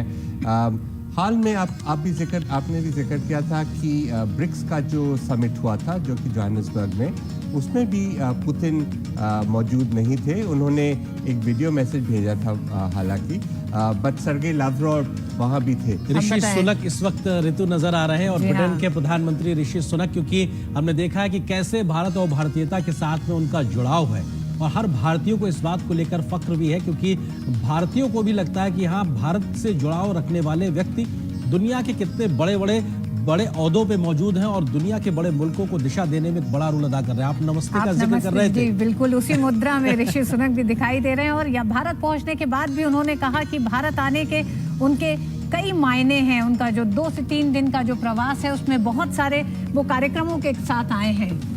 ऋषि सुनक और उसके वाइफ दोनों ही भारत से जुड़े हुए हैं, भारतीय ही कह सकते हैं। वो एक प्रैक्टिसिंग हिंदू है, जो कि उन्होंने यूके के पार्लियामेंट में भी उन्होंने इसका जिक्र किया था। ये आज एक बहुत ही अनोखा समय है जहां कि आप देख रहे हैं कि बहुत सारे देशों में पॉलिटिकल लीडरशिप में भी बहुत सारे भारतीय लोग हैं। प्रधानमंत्री के तौर पे UK, Ireland, Portugal, Suriname, Guyana, Seychelles, Mauritius, इन सब के जो प्रधानमंत्री हैं सभी भारतीय ओरिजिन के हैं। यूएस के वाइस प्रेसिडेंट भी, उनका भी भारत से नाता है। अभी हाल में सिंगापुर का जो नए राष्ट्रपति चुने गए हैं वो भी भारतीय ओरिजिन के हैं। तो एक जो भारत का जो प्रभाव और एक ये शांतिपूर्ण एक जो संस्कृति का जो प्रभाव है, ये हम लोग बहुत सारे जगह में देख रहे हैं। बिल्कुल, ये तस्वीरें अपने आप में ऋतु बहुत कुछ बयां करती हैं। ब्रिटेन के प्रधानमंत्री ऋषि सुनक अपनी पत्नी के साथ में, राष्ट्रपति द्रौपदी मुर्मू और प्रधानमंत्री नरेंद्र मोदी, खुशनुमा माहौल में बातचीत होते हुए सभी के चेहरों पे मुस्कुराहट। और निश्चित तौर से ये आपसी संवाद जो है ये बहुत कुछ बयां इसलिए भी करते हैं कि जब माहौल ऐसा बेहतर हो तो आगे बातें ट्रांसलेट होती भी नजर आती है। तमाम जो रुके हुए ठहरे हुए बातें होती हैं, फैसले होते हैं, वो आगे जमीन पर उतरते भी नजर आते हैं जब शीर्ष नेताओं में इस प्रकार की केमिस्ट्री होती है, इस प्रकार की बातचीत होती है। और ब्रिटेन के लिहाज से अगर बात की जाए तो फ्री ट्रेड एग्रीमेंट को लेकर जो लगातार निगोशिएशंस चल रहे हैं, निश्चित तौर से बहुत जल्दी ही वो अपने अंतिम रूप में पहुंचते नजर आएंगे। हमारे साथ में शुभमोय भट्टाचार्य जी भी जुड़े हुए। शुभमोय जी, आपको लगता है कि ब्रिटेन के साथ में अगर संबंधों के लिहाज से बात की जाए तो उस दिशा में तेज गति से प्रगति की उम्मीद सभी लोग लगाए हुए हैं? शुभमोय जी, आप मुझे सुन पा रहे हैं? एम्बेसडर संजय, ये तस्वीरें तो बता रही हैं भारत ने G20 से विमेन लेड डेवलपमेंट की भी बात की है। क्या आपको लगता है कि पहली महिला आदिवासी राष्ट्रपति भारत की, और जब भारत तमाम और देशों को देखता है जहां महिलाओं के प्रतिनिधित्व और शीर्ष नेतृत्व में आज भी महिलाएं नहीं हैं, वो देश अभी उस कतार में काफी पीछे हैं जब वो ये कह सके कि हमारा राष्ट्राध्यक्ष एक तरह से महिला है। क्या आपको लगता है कि भारत कई मायनों में तमाम उन देशों को पीछे छोड़ता हुआ भी अपनी प्रगति के कई रास्ते दिखाता हुआ दिखता है? हमारे जो डेवलपमेंट का प्रोसेस था, इसमें इंक्लूजन एक बहुत महत्वपूर्ण अंश था। और इंक्लूजन जब हम कहते हैं वो हम हर एक तरह से इंक्लूजन की बात करते हैं, जेंडर का भी कहते हैं, महिलाओं का उनमें आना बहुत ही अनिवार्य था। और आज जो हम देखा है कि ये दिल्ली डिक्लेरेशन में इसका स्पष्ट जिक्र किया गया है। 2 पैराग्राफ में इसके बारे में कहा गया है। एक था कि जो वुमेन रिप्रेजेंटेटिव्स है बिजनेस में, इंटरनेशनल ऑर्गेनाइजेशंस में, पॉलिटिकल ऑर्गेनाइजेशंस में, उनको और बढ़ाना चाहिए। और एक ऐसा इनफॉर्मल एक टारगेट भी रखा गया है कि हाल में हमको इसको और आगे लेना चाहिए। ये तो सबको पता है कि जब नारी को हम लोग उनका सही दर्जा देते हैं तो समाज का कल्याण होता है। और आज शुरुआत में भी जब प्रधानमंत्री जी ने G20 का इनॉग्रेशन किया था, उन्होंने एक जिक्र किया था कि एक स्तंभ के बारे में जहां पे समाज कल्याण, और समाज कल्याण का मूल नारी से आता है। और ये भारतीय परंपरा है, ये तो हमारा पुराना रिवाज है कि नारी को सेंटर में रखना। बिल्कुल, और ये कहीं ना कहीं भारत की विविधता को भी दर्शाता है, क्योंकि भारत भौगोलिक रूप से ही नहीं बल्कि तमाम तरह की संस्कृतियों के समावेश के साथ में भी भारतीयता को समाहित करके आगे बढ़ने का नाम है। भारत वसुधैव कुटुंबकम की बात करता है, मेहमान भगवान समान है, और किस तरीके से पूरी पृथ्वी को एक घर परिवार की तरीके से मानने की भावना के साथ जब हम आगे बढ़ रहे हैं, वसुधैव कुटुंबकम का मंत्र हमने समाहित किया हुआ, one earth, one family, one future की हम बात करते हैं। ऐसे में जो सामाजिक चुनौतियां, आर्थिक चुनौतियां, राजनीतिक चुनौतियां दुनिया के सामने हैं, कैसे उसका एक समाधान दिया जाए। दिन भर हार्डकोर डिप्लोमेसी होती है, लेकिन पहला सत्र खत्म होने से पहले ही एक सहमति बनती नजर आती है। प्रधानमंत्री घोषणा करते हैं कि दिल्ली डिक्लेरेशन को लेकर लीडर्स के बीच में सहमति बनी है। ये कहीं ना कहीं प्रधानमंत्री की लीडरशिप को भी दर्शाता है। एम्बेसडर भट्टाचार्य जी, आपको लगता है कि इन तमाम निगोशिएशंस के बाद में जब डिक्लेरेशन, जब सहमति हुई है, तो कहीं ना कहीं भारत के बढ़ते कद, रसूख को भी दिखाता है, प्रधानमंत्री के बढ़ते एक वैश्विक नेता के तौर पर स्वीकार्यता को भी दिखाता है। और जब हमारा एक प्रभाव बढ़ता है तो दुनिया का हमको देखने के प्रति एक नजरिया भी पॉजिटिव तरीके से बदलता है। आपको लगता है कि ये तमाम बातें आज के द्वारा जो कुछ भी हुआ उससे परिलक्षित होती है, दिखाई पड़ती है? आप अगर इस बार का न्यू दिल्ली डिक्लेरेशन को देखें, और पहले भी इसका जिक्र हुआ था कि इसमें कोई रिजर्वेशंस नहीं है, कोई ऑब्जेक्शंस नहीं है, ये एक यूनानिमस कंसेंसस बेस्ड डॉक्यूमेंट है। ये ऑब्वियसली एक हमारा जो डिप्लोमेसी का, हमारे नेगोशिएशंस का, हमारे लीडरशिप का एक प्रतीक है। अब देखिए, पिछली बार जब बाली में डिक्लेरेशन रुक गया था, दो मसले थे। एक था डेट के बारे में और दूसरा था यूक्रेन के बारे में। डेट के बारे में मसला नहीं सुलझा और उसमें एक रिजर्वेशन लिखा गया था। और यूक्रेन के बारे में आपको याद होगा कि प्रधानमंत्री जी ने जब कहा कि ये ईरा युद्ध का ईरा नहीं है, और उससे फिर वो डिक्लेरेशन फिर कंसेंसस में पहुंचा। इस बार भी आप कह सकते हैं कि हमारा जो भारत का जो नेतृत्व है उसके वजह से ये प्रभाव आया G20 के बाकी मेंबर्स पर कि एक दिल्ली डिक्लेरेशन को फॉरवर्ड लुकिंग, एक होपफुल आशा का एक ये इंडोनेशिया के राष्ट्रपति जोको विडोडो साहब इस वक्त यहाँ मौजूद है, क्योंकि प्रधानमंत्री अभी आसियान देशों में पहुंचे थे और वहां पर इंडोनेशिया क्योंकि आसियान का चेयर था तो प्रधानमंत्री मोदी का स्वागत किया गया था। आसियान इंडिया शिखर सम्मेलन हुआ, उसके बाद में ईस्ट एशिया शिखर सम्मेलन की मेजबानी इंडोनेशिया ने की थी। प्रधानमंत्री मोदी इतने व्यस्त कार्यक्रम के बीच में भी समय निकाल के पहुंचे थे और उसके बाद वहां से वापस आए अब तमाम मेहमानों की मेजबानी करने के लिए। संजय भट्टाचार्य जी, आप हमारे साथ जुड़े, बहुत बहुत शुक्रिया आपका हमारे साथ जुड़ने के लिए, वक्त साझा करने के लिए। लेकिन इस बीच में एम्बेसडर राजीव कुमार भाटिया जी भी हमारे साथ में जुड़ गए हैं, खास मेहमान। सर, बहुत स्वागत है एम्बेसडर भाटिया आपका हमारे साथ जुड़ने के लिए। ये तस्वीरें लगातार जो आगे बढ़ती दिखाई पड़ रही है, मेहमानों के आने का सिलसिला और इंडोनेशिया के राष्ट्रपति की मौजूदगी, भारत आसियान संबंध, अभी हाल में ही प्रधानमंत्री की यात्रा, ये भी हमारे लिए एक बड़ा लुक ईस्ट की से आगे बढ़ते हुए एक्ट ईस्ट की पॉलिसी को दिखाता है। मिस्टर भाटिया। जी हाँ, ये आपने जो इस समय बात की है मुख्य रूप से G20 की, मगर साथ ही साथ आप उसमें बीच में हमारे दक्षिणी पूर्व एशिया में जो प्रधानमंत्री की यात्रा हुई थी उसके बारे में ले आए। बड़ा अच्छा किया है, क्योंकि देखा जाए तो पिछले 10-12 दिनों में इस समय जो पॉलिटिकल लीडरशिप का और इंडियन डिप्लोमेसी का जो स्पेक्ट्रम पूरा का पूरा क्षेत्र देखने को मिला है वो वास्तव में सराहनीय है। सबसे पहले ये यात्रा शुरू हुई ब्रिक्स में, जहाँ पर प्रधानमंत्री जी गए और वहाँ पर बड़े अहम फैसले लिए गए, खासतौर से ब्रिक्स को एक्सपेंड करने का, यानी उसको बढ़ाने का। उसके पश्चात जैसा आपने स्वयं कहा, दूसरी बार ये बहुत ही सराहनीय बात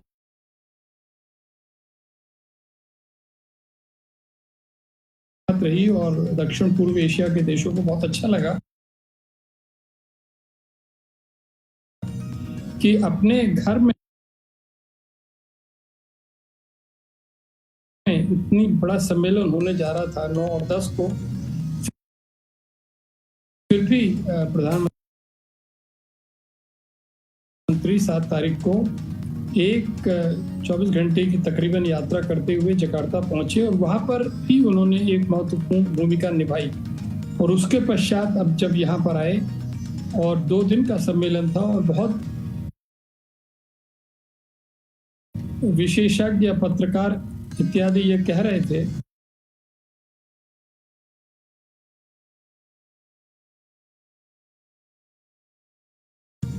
कि साहब बड़ी मुश्किल हो रही है और समझौता होगा कि नहीं होगा, होगा भी तो बिल्कुल अगले दिन, दूसरे दिन, आधी रात के समय होगा। उन सब बातों को झुठलाते हुए, उन सब बातों को असत्य जाहिर करते हुए पहले ही दिन दोपहर में सारी बातों को देखते हुए नई दिल्ली घोषणा पत्र जारी कर दिया गया है। ये मैं समझता हूँ अपने आप में एक बहुत महत्वपूर्ण कदम है। एम्बेसडर भाटिया, आपने जिक्र किया कि इस बात का कि दिल्ली डिक्लेरेशन को लेकर जिस तरह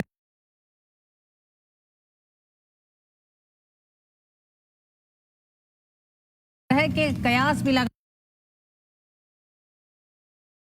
जा रहे थे या फिर मीडिया में जो खबरें आ रही थी, क्या आप इसको मानते हैं भारत की एक सफल कूटनीति तमाम देशों के साथ जो संबंध है और विश्व कल्याण का संदेश जो समय समय पर भारत ने दिया, वो कोविड का दौर रहा। कोविड के दौर के बाद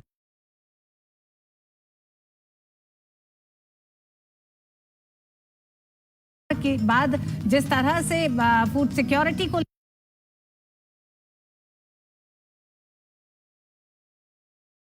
लेके जो एक समस्या देश के सामने, दुनिया के सामने आई, उसमें भारत एक वैश्विक हल के तौर पर सामने आया। क्या ये तमाम वो प्रयास रहे जिसने भारत की उस भूमिका को और मजबूत किया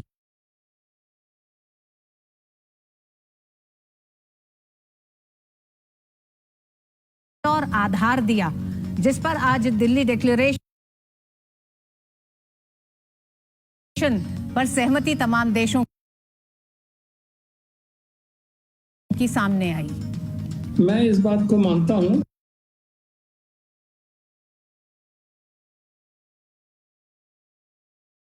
और मैं ये कहना चाहूंगा कि इन चीजों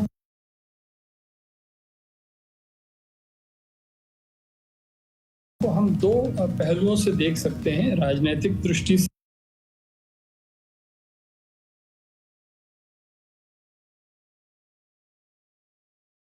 से और आर्थिक मुद्दे जो कि G20 का मुख्य काम है उस दृष्टि से। राजनीतिक दृष्टि से भारत का जो इस समय दृष्टिकोण है वो वास्तव में एक मिडिल पाथ को फॉलो करने का रहा है, और ये खास तौर से जब यूक्रेन का युद्ध हुआ तो उस समय देखा गया था, और आज उसका नतीजा है कि हम रूस का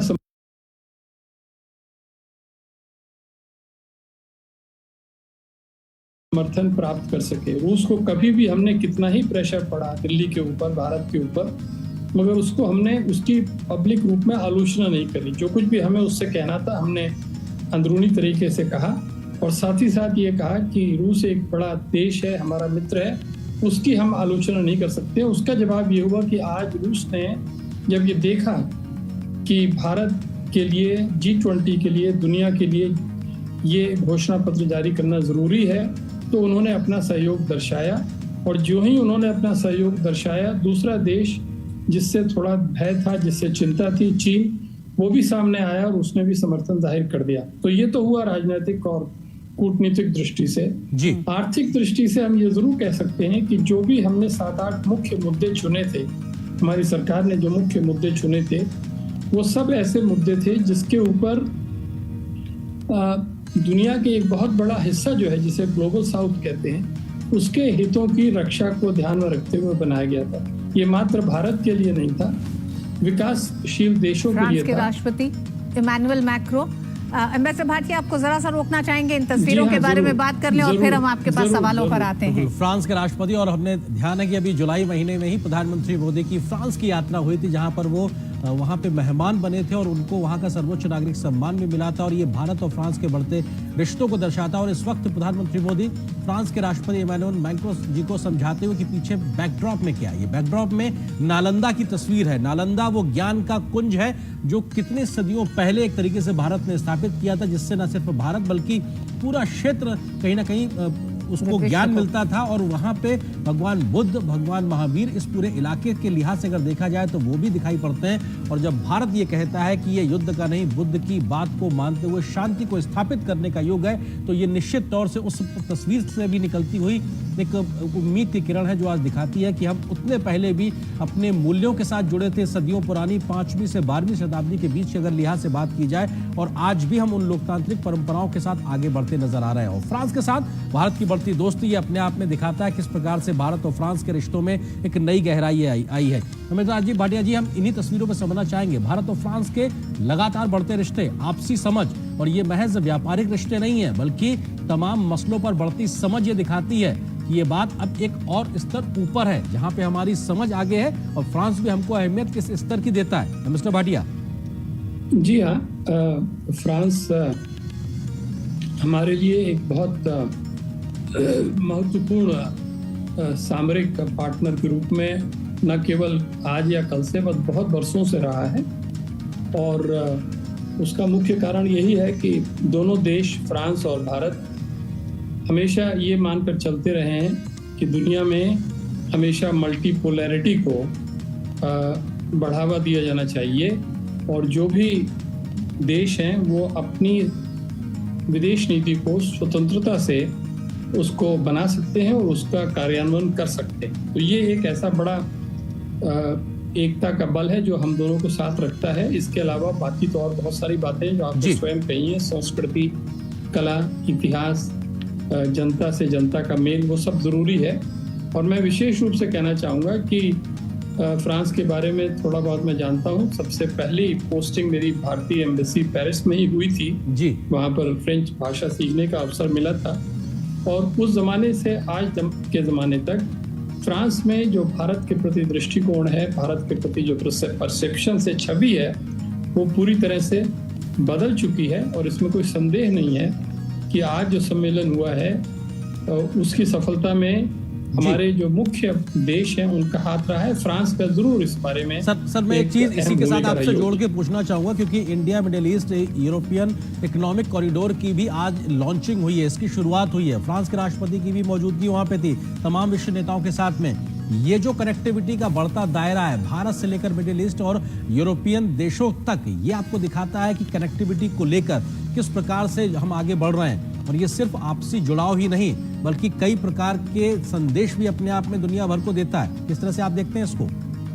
जी हाँ, वेस्ट एशिया जो है या जिसे मिडिल ईस्ट कुछ लोग कहते हैं, ये एक ऐसा क्षेत्र है जो कि यूरोप और भारत के बीच में है।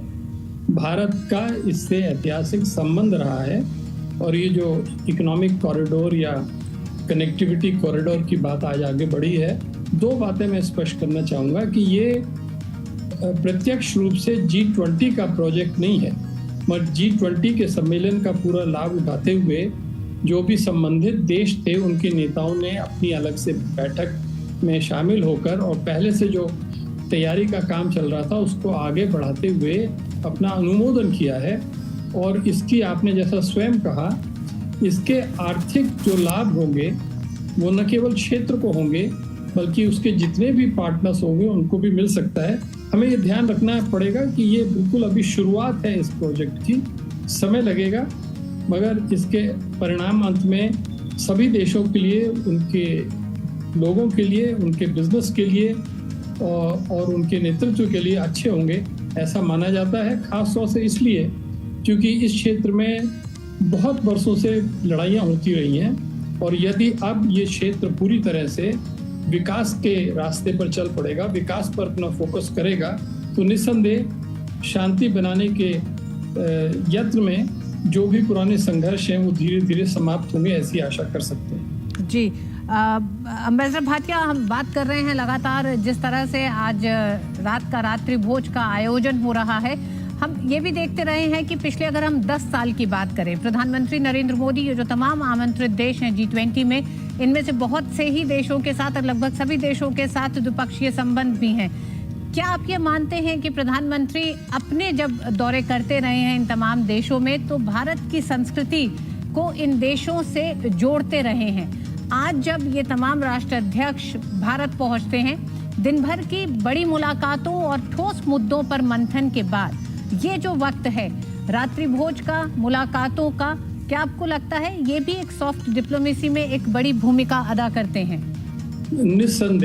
निस्संदेह मैं एक स्कॉलर के रूप में, क्योंकि मैं तो बहुत वर्षों पहले विदेश सेवा से रिटायर हो चुका हूँ, मगर पिछले 13-14 सालों में researcher, scholar, think tank leader के रूप में काम करता रहा हूँ। तो स्कॉलर के रूप में मैं ये कह सकता हूँ कि आज भारत के पास एक फॉरेन पॉलिसी प्राइम मिनिस्टर है, यानी एक ऐसा प्रधानमंत्री जो बहुत सक्रिय विदेश नीति में विश्वास रखने के लिए सारी दुनिया में जाना जाता है। और ये विशेष रूप से एक हमारे लिए बड़ा एसेट है, क्योंकि प्रधानमंत्री ने दुनिया के विभिन्न क्षेत्रों के नेताओं से एक बहुत गहरे व्यक्तिगत संबंध बना लिए और उसका परिणाम ये है कि अगर कोई मसला अधिकारियों के स्तर पर, डिप्लोमेट्स के स्तर पर नहीं सुलझ पाता है, तो जब राजनीतिक नेताओं के स्तर पर जाता है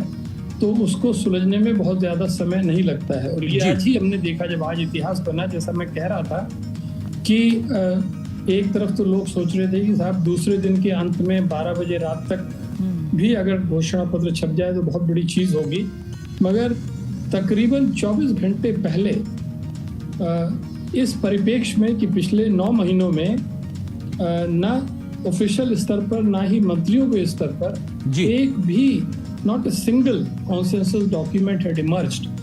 तो उस परिप्रेक्ष्य में हमें सोचना पड़ेगा कि कैसे एकाएक इतने बड़े मामलों पर सारे पूरे 100% कॉन्सेंसस से समझौता हो गया। और इसमें कोई संदेह नहीं है कि स्कॉलर्स मानेंगे कि इसमें प्रधानमंत्री की भूमिका अहम भूमिका है हमारे देश के राजनीतिक चीज मैं इस वक्त आपसे जरूर समझना चाहूंगा, क्योंकि हम देखते हैं कि जब डिप्लोमेसी की बात होती है तो उसमें बहुत सिंबलिज्म भी एक तरीके से दिखाई पड़ता है, जहां एक प्रतीकात्मक एक बहुत मायने रखती हैं वस्तुएं और चीजें।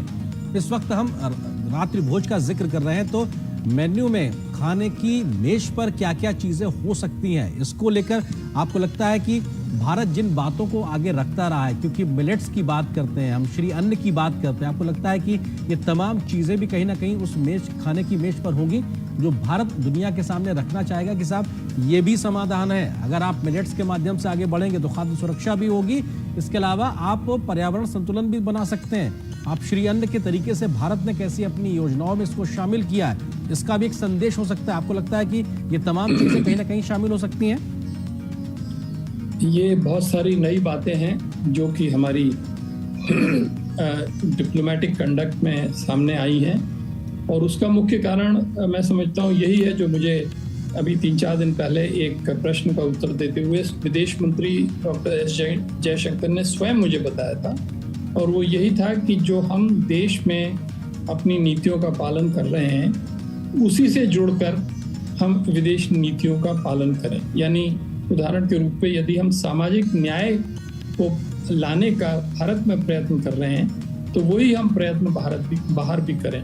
तो या जो हम चीज़ें जिसका हम कह रहे हैं या उपदेश दे रहे हैं उसको हम कार्यान्वित भी करें।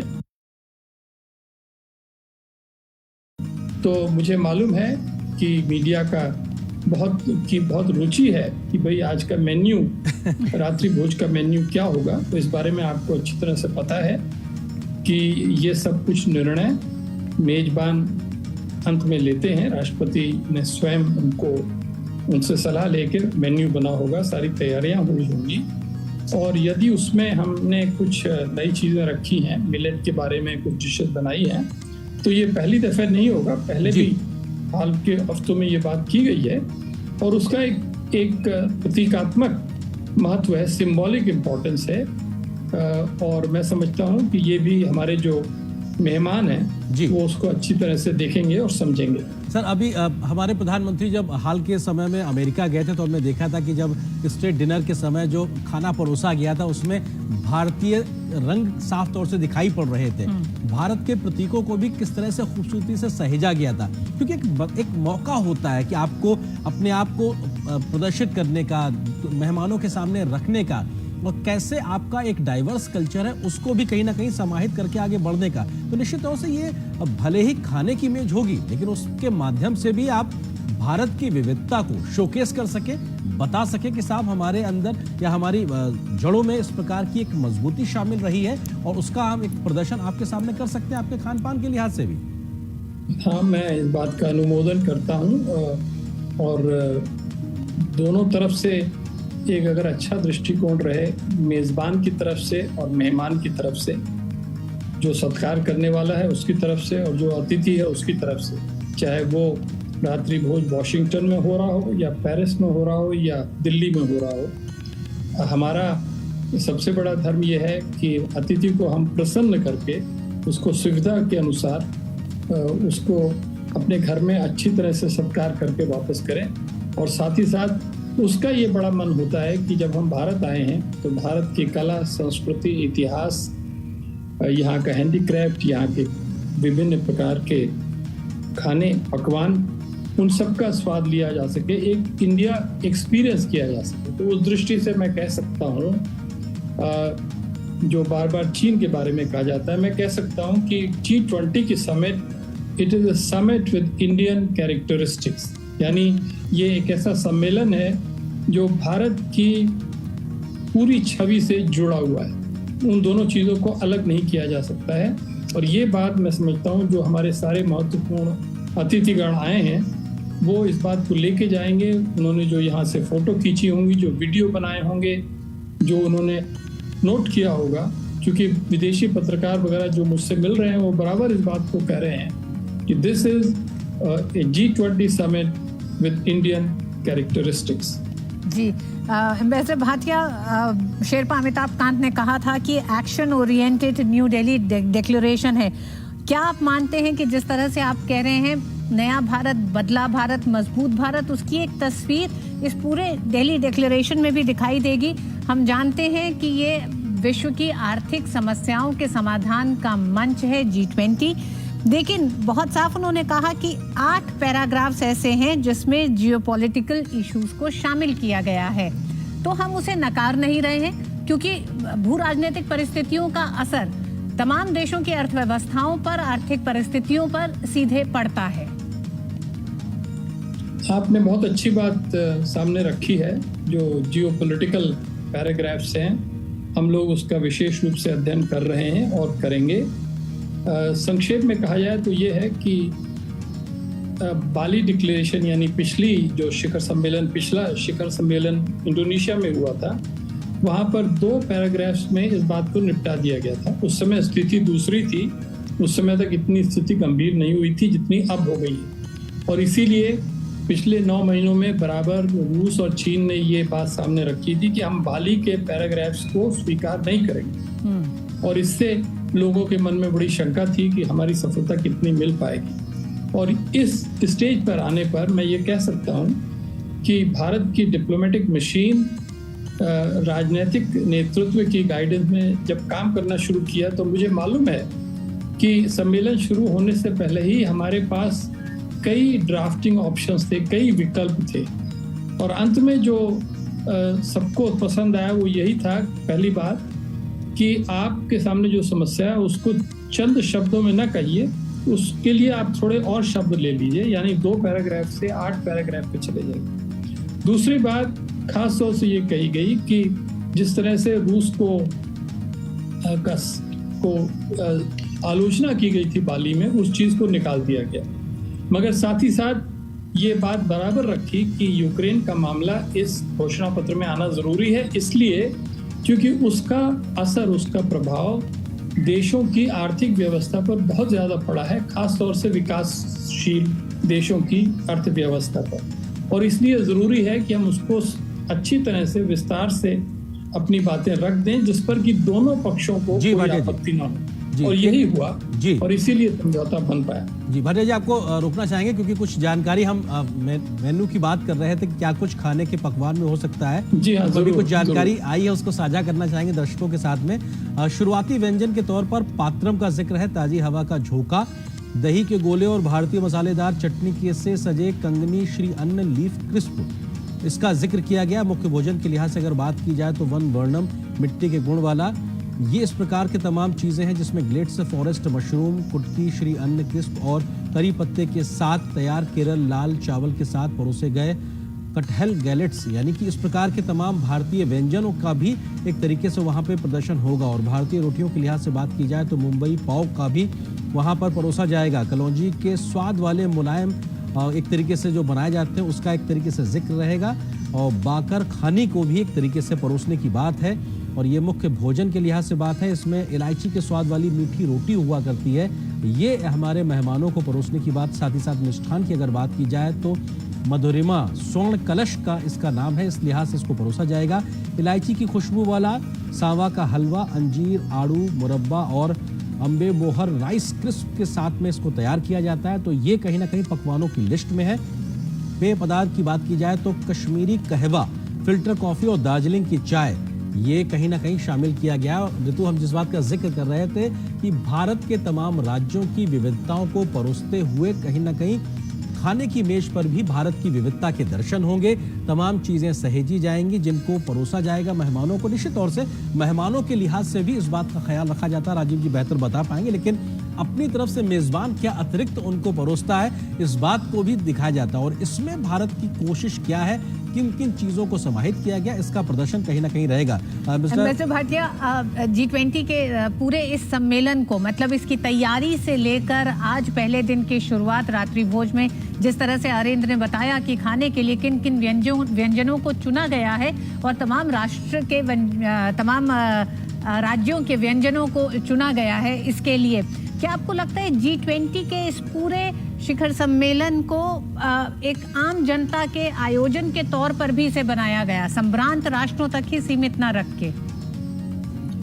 हम ये बात कह सकते हैं, क्योंकि मैंने ये आपसे स्वयं पहले कहा कि जो भारत की विविधताएं हैं हर क्षेत्र में, कला, संस्कृति, हैंडीक्राफ्ट, क्विजीन,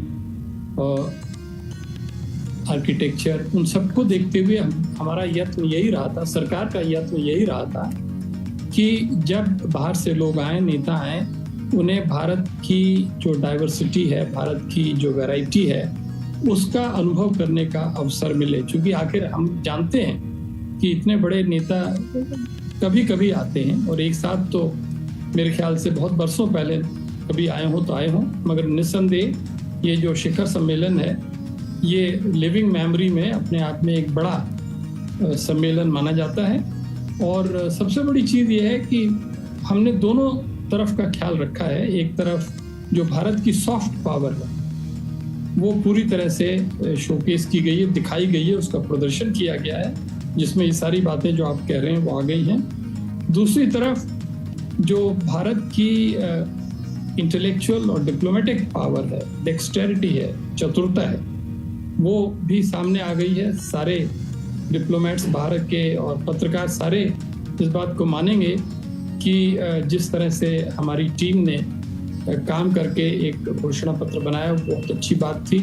और तीसरी जो सबसे बड़ी बात है कि जो इस समय भारत में राजनीतिक स्तर पर और जो सिविल सर्विस के स्तर पर जो समन्वय है, सामंजस्य है, वो निस्संदेह प्रशंसनीय है। आज आपने देखा प्रेस कॉन्फ्रेंस में भी ये बात सामने आई, किस तरह से दो मंत्री, सीनियर मंत्री बैठे हुए थे, विदेश मंत्री और वित्त मंत्री, और उनके साथ 3 या 4 जो मुख्य अफसर हैं, जिसमें कि शेरपा अमिताभ कांत शामिल थे, हर्ष श्रृंगला चीफ कोऑर्डिनेटर शामिल थे, और फाइनेंस सेक्रेटरी या department of economic affairs secretary शामिल थे। और बहुत अच्छी तरह से जो हमारी कहानी थी, जो हमारी स्टोरी थी कॉन्फ्रेंस की, उसको दर्शाया गया। तो देखिए, विदेश के नेता, विदेश के पत्रकार, विदेश के डिप्लोमेट्स, वहाँ से आए हुए दूसरे विजिटर्स, नेताओं की पत्नियाँ, वो अपने आप में बहुत ज़रूरी हैं, महत्वपूर्ण रोल अदा करती हैं। उन सब ने आज भारत की एक ऐसी छवि देखी है, आज नहीं कल से आए हुए देखी है और कल तक देखेंगे। उसको मैं समझता हूँ वो बहुत समय तक अपनी स्मृति में बनाए रखेंगे और ये मान के चलेंगे कि भारत तेजी से बदल रहा है और भारत के सामने पूरी दुनिया की जो स्टेज है उसमें एक अहम भूमिका निभाने के लिए भारत पूरी तरह से कटिबद्ध है। सर, जो दिल्ली डिक्लेरेशन में जो तमाम महत्वपूर्ण बातों का जिक्र किया गया है, उसमें इस बात को भी रेखांकित किया गया है कि ये तस्वीरें इस वक्त इटली की प्रधानमंत्री जॉर्जिया मेलोनी, इस वक्त प्रधानमंत्री उनका स्वागत करते हुए राष्ट्रपति द्रौपदी मुर्मू। निश्चित तौर से मेहमानों के आने का सिलसिला लगातार जारी है। हमने देखा कि कैसे जब आज इंडिया, मिडिल ईस्ट और उसके साथ साथ यूरोपियन यूनियन तक कॉरिडोर की, इकोनॉमिक कॉरिडोर की बात हुई थी, तो उस वक्त भी हमने देखा कि इटली किस प्रकार से उसमें साझा था। साथ ही साथ जब ग्लोबल बायोफ्यूल अलायंस का शुरुआत हुई है, उसमें भी इटली भारत के साथ खड़ा नजर आ रहा है। तो अपने आप में ये दिखाता बताता है कि आखिर कैसे तमाम मंचों पर, तमाम देशों के साथ में भारत के बढ़ते सहयोग अपने आप में इस बात को इंगित करते हैं कि भारत के साथ मिलकर विश्व की बेहतरी के लिए कदमताल करने को आज तमाम देश तैयार नजर आ रहे हैं, क्योंकि तमाम वैश्विक चुनौतियों के लिए भारत एक समाधान देता नजर आ रहा है। इंटरनेशनल सोलर अलायंस हो या फिर बायोफ्यूल अलायंस की बात हो, अम्बेसडर भाटिया, आपको लगता है कि ये भी अपने आप में एक बड़े महत्वपूर्ण इनिशिएटिव्स हैं और भारत के माध्यम से चाहे योगा की बात हो, इंटरनेशनल ईयर ऑफ मिलेट्स की बात हो, या फिर किस तरीके से इंटरनेशनल सोलर अलायंस की शुरुआत की गई हो, मिशन लाइफ की शुरुआत की गई हो, और आज इस प्रकार के दो बड़े इनिशिएटिव्स भी देखने को मिले हैं। बायोफ्यूल इनिशिएटिव्स को आप किस तरह से देखते हैं, क्योंकि ये न सिर्फ हर एक देश के किसानों की बेहतरी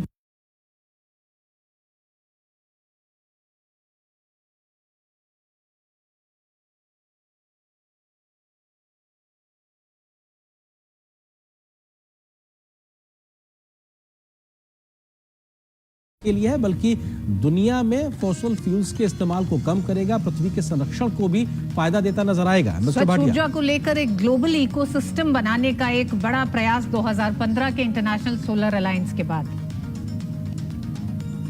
जी हाँ, ये सारे जो नए इनिशिएटिव्स हैं जिनके बारे में मैं ऐसा तो नहीं कह सकता हूँ कि मैं सबके बारे में विशेषज्ञ हूँ और सबके बारे में पूरी तरह से जानता हूँ, मगर जो उसका पॉलिटिकल और डिप्लोमेटिक प्रभाव है उसके बारे में मैं ज़रूर कह सकता हूँ कि इन सब इनिशिएटिव्स से, इन सब अलायंसेस से एक बात ज़रूर विश्व के सामने आ चुकी है, वो ये कि भारत में इस समय एक ऐसी ऊर्जा है जिसकी वजह से नए विचार, नए कॉन्सेप्ट, नए इनिशिएटिव्स बराबर आ रहे हैं। अब हमारी जिम्मेदारी बन जाती है कि हमको पूरी तरह से उनको कार्यान्वयन करना पड़ेगा, और वो तभी मुमकिन है जबकि दूसरे देशों का पूरा सहयोग मिले। आज इस नई दिल्ली घोषणा पत्र के द्वारा वो सहयोग हमें मिला है, और इसमें कोई संदेह नहीं है कि जब ये G20 का कैरावान आगे बढ़ेगा तो भारत अपनी सीमा में रहते हुए पूरी तरह से जो आगे 2 प्रेसिडेंट बनेंगे नवंबर के बाद में, पहले ब्राज़ील फिर साउथ अफ्रीका, इन दोनों के साथ पूरा सहयोग करके, सहायता करके उनको भी उम्मीद करेगा कि वो भी उसी पथ पे चलेंगे जो कि आज G20 के नेताओं ने मिलकर बनाया है। और अंत में 2026 में जब अमेरिका G20 का नेतृत्व करेगा, तब तक हमें उम्मीद करनी चाहिए कि दुनिया की दिशा, दुनिया की स्थिति और दुनिया के सामने जो चुनौतियां हैं उनमें बहुत कुछ सुधार आ चुका होगा। सर, एक और जानकारी जो अभी इस वक्त निकल के आई है, जहां पर ये डिनर राष्ट्रपति द्रौपदी मुर्मू जी के माध्यम से दिया गया है विश्व के नेताओं के, तो निश्चित तौर से भारतीय व्यंजन के साथ साथ भारतीय संगीत का भी एक तरीके से वहां पे प्रदर्शन है। और इस बात की जानकारी है कि संगीत मंडली गंधर्व अतोघम का जिक्र है, जिनके माध्यम से भारतीय वाद्य यंत्रों का, भारतीय परंपरा को वहां पे सामने रखा जाएगा मेहमानों के सामने। इसके बारे में जानकारी, गंधर्व अतोघम एक अद्वितीय संगीत संयोजन है जिसमें भारत भर के जो संगीत वाद्य यंत्रों का उत्कृष्ट सहवादन होता है। इसमें शास्त्रीय वाद्य यंत्रों के सामूहिक वादन के साथ हिंदुस्तानी, कर्नाटक, लोक और समकालीन संगीत की प्रस्तुति है। इसका वादन विलंबित लय यानी धीमी गति से शुरू होकर मध्य लय यानी मध्यम तेज गति से होता हुआ द्रुत लय यानी तेज गति पर समाप्त होता है। इसमें 77 प्रस्तुतिकर्ता हैं। इसमें 11 बच्चे, 14 महिलाएं, 5 दिव्यांगजन और 24 युवा कलाकार शामिल हैं, जिनको 23 पेशेवर कलाकारों द्वारा सहयोग प्रदान किया गया है। वे भारत के विभिन्न क्षेत्रों से आते हैं और अपनी पारंपरिक वेशभूषा पहने हुए हैं। निश्चित तौर से ये तमाम जानकारियां जो धीरे धीरे इस वक्त आ रही हैं, अपने आप में बेहद महत्वपूर्ण ऋतु। जी एम्बेसडर भाटिया, हम जानते हैं कि प्रधानमंत्री नरेंद्र मोदी जब विदेश यात्रा पर भी जाते हैं या फिर विदेशी मेहमान जब आते हैं उनसे मुलाकात करने, तो वो जिस तरह के उपहार को चुनते हैं उसमें भी भारत की संस्कृति, इतिहास की झलक होती है, उससे संबंधित होते हैं। तो निश्चित रूप से रात्रि भोज राष्ट्रपति ने दिया है जिसमें भारत की संस्कृति की, परंपरा की झलक जरूर होगी। जिस तरह से तमाम विदेशी मेहमानों के रुकने के लिए 5 स्टार होटल्स ने अपनी अपनी तैयारी की, अलग अलग मेन्यू तैयार किया था, अलग अलग थीम से उन लोगों का स्वागत किया था। कहीं एक तरह से तुलसी के उसके साथ उनको माला पहना के स्वागत किया गया। तो ये सारी चीजें हमें लगता है कि रात्रि भोज में भी जरूर किसी न किसी रूप में शामिल होंगी, जो यादगार बनाएंगी तमाम राष्ट्र अध्यक्षों के लिए भी और उनके साथ जो उनकी पत्नियां आई हुई हैं उनके लिए भी। मैं पूरी तरह से सहमत हूं आपके साथ। और ये भी अपने सम्मेलन का एक बहुत महत्वपूर्ण पहलू है या अंग है। हमें हमेशा ध्यान रखना चाहिए कि नेताओं के साथ उनकी पत्नियां आई हुई हैं, कुछ नेता के साथ शायद उनके बच्चे भी आए हुए हैं, और फिर साथ ही साथ जो उनके प्रतिनिधिमंडल के वरिष्ठ सदस्य हैं, वो लोग भी अपने आप में बहुत महत्वपूर्ण भूमिका रखते हैं। आज जो मंत्री है, हो सकता है कल और वही ये सीधी राष्ट्रपति तस्वीरें बन इस जाए। वक्त अमेरिका के राष्ट्रपति जो बाइडेन इस वक्त पहुंचे हैं भारत मंडपम, और प्रधानमंत्री मोदी और राष्ट्रपति द्रौपदी मुर्मू के साथ में उनका स्वागत करते हुए। और निश्चित तौर से अमेरिका के राष्ट्रपति का ये दौरा बेहद महत्वपूर्ण, क्योंकि G20 के माध्यम से वैश्विक मसलों और मुद्दों पर कैसे मिलकर आगे बढ़ा जाए। अमेरिका के साथ भारत के बढ़ते संबंधों में हमने देखा है कि पीएम मोदी और राष्ट्रपति जो बाइडेन का अपने एक जो दोस्ती है, आपसी केमिस्ट्री है, उसका एक बड़ा रोल रहा है। ऋतु जी हाँ, और इस केमिस्ट्री की पहली झलक तब मिली जब राष्ट्रपति बाइडेन हवाई अड्डे पहुंचे भारत, और सीधे उसके बाद द्विपक्षीय वार्ता के लिए प्रधानमंत्री आवास पहुंचे। और वहां के वो जो दृश्य थे, दो मजबूत लोकतंत्रों के एक साथ धमक करते हुए वो जो दृश्य थे, वो ये बताते थे कि किस तरह से आने वाले समय में वैश्विक चुनौतियों के हल की तरफ दोनों देश साथ चल रहे हैं। और हम इस समय देख रहे हैं जब प्रधानमंत्री नालंदा विश्वविद्यालय के बारे में राष्ट्रपति बाइडेन को बता रहे हैं। ये बताता भारत का इतिहास भी है, भारत पे जिस तरह के प्रहार हुए उसकी भी बात ये